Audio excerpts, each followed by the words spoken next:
បានទៅផ្ទះញ៉ាំបាយជុំគ្នាចាស្លបន្តិចមកហើយមានផ្អកត្រីកាភ្លៀងចាទៅគោកាយគាត់ប្រាប់មកទៅកាយផ្អកគាត់ឆាបន្តិចដាក់ពងដាក់អីចឹងទៅឆារៀងស្ងួតបន្តិចឆ្ងាញ់ណាស់បងប្អូនដើមហេតុមកពីដើរទៅក្រោយផ្ទះគាត់ណាឃើញត្រប់ញងនោះវាផ្លែល្អពេកចាដោយសារត្រប់ញងនោះនឹកឃើញប្រហុកផ្អកចឹងទៅកំពុងធ្វើមកចង់សើចពុកចាណាធ្វើអីធ្វើទៅចាគាត់ដេកស្ដាប់ចម្រៀងដាក់បាសហើយឡើងទៅហឹងចូលចិត្តណាស់ឲ្យតែមកពីមើលគោមើលអីវិញមកដល់ទាញទូរស័ព្ទមកគឺថាដាក់ចម្រៀងដាក់បាសដាក់អីក៏ត្រឹមគាត់ស្ដាប់ណាមកអែមបានពុកបើកចម្រៀងឲ្យស្ដាប់ហើយកំដៅអារម្មណ៍ធ្វើមហូបបដាដាក់ស្ដាប់ចម្រៀងបដាហើយកន្លែងនេះវិញមិនដឹងជានិយាយរឿងអីអានធ្វើបដាសើចបដាឡើងមុខស៊ីនហ្មងហ្នឹងឯងមែនណាផ្អកប្រហុកណាបើថាធ្វើឲ្យគឺថានៅផ្ទះក៏ចឹងដែរចាអត់សូវដែលដាច់ហ្មងទេ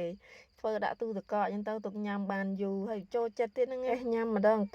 តិចជាមួយនឹងម្ហូបដែលយើងមានប្រចាំអញ្ចឹងទៅហើយក៏មាននឹងតិចតួចមកបាយឆ្ងាញ់ហ្មងបាទរបៀបធ្វើវិញគឺថាងាយចាដូចគេដូចឯងអញ្ចឹងដាក់ប្រេងឆាចូលមកខ្ទឹមសខ្ទឹមក្រហមម្ទេសហ្នឹងចាម្ទេសមានតែប៉ុណ្ណឹងហ៎បងប្អូនចាបើមានច្រើនជាងហ្នឹងត្រូវដាក់ច្រើនជាងហ្នឹងប៉ុន្តែទម្លាប់ខ្ញុំគឺថាម្ទេសអត់សូវដែរច្រាំឬក៏ហាន់ហិលយកតែម្ដងទេខ្ញុំចូលចិត្តដាក់បែបនៅក្របចឹងខំញ៉ាំហើយព្រោះអីយើងមានកូនក្មេងកូនអីចឹងទៅអាចញ៉ាំបានចាយើងញ៉ាំម្ទេសគាត់អាចញ៉ាំប្រហុកទទេនឹងបានឆាខ្ទឹមម្ទេសនឹងឲ្យឈ្ងុយដាក់ផ្អកចូលមកឆាត្រឡប់ចុះឡើងដាក់ប៊ីចេងដាក់ស្កររៀងច្រើនតិចចាឆាវាមករៀង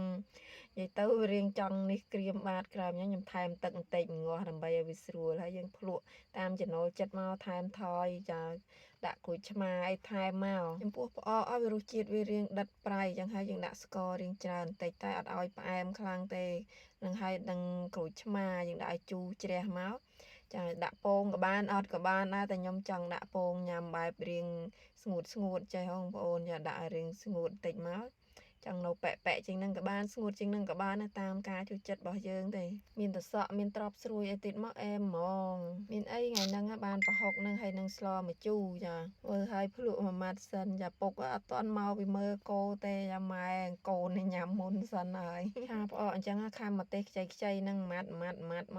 ឆ្ងាញ់ណាស់ចាបានបាយក្តៅបន្លែលក់ស្រួយមកជាតិហ្មងហ្នឹងណាវីដេអូនេះតាំងចូលឆ្នាំចាទៅយកមកកាត់ទេព្រោះអីចូលឆ្នាំមកវារវល់ពេកហើយកន្លែងគាត់ហ្នឹងក៏មិនសូវមានសេវាដែរធ្វើអីក៏មិនចេញនៅក្នុងបន្ទប់ទឹកក៏និយាយអត់កើតគេដាក់បាសជុំវិញទៅហឹងទៀត